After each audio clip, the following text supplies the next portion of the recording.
Hi everyone, in this video you will learn how to dynamically convert vertical columns into horizontal rows in Microsoft Excel using the transpose formula. So first you need to select the cell where you want to horizontal row to begin, for example here, and then use the transpose formula. For this you need to put the equal sign, type transpose and open the bracket, and now select the data range which you want to convert and then close the bracket, hit enter.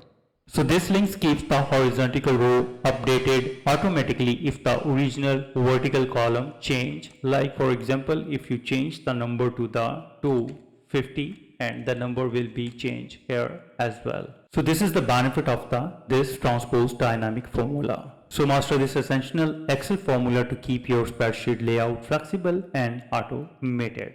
So I hope you understand how you can use transpose formula in Excel. If you think this video is helpful, please support my channel. Thanks for watching.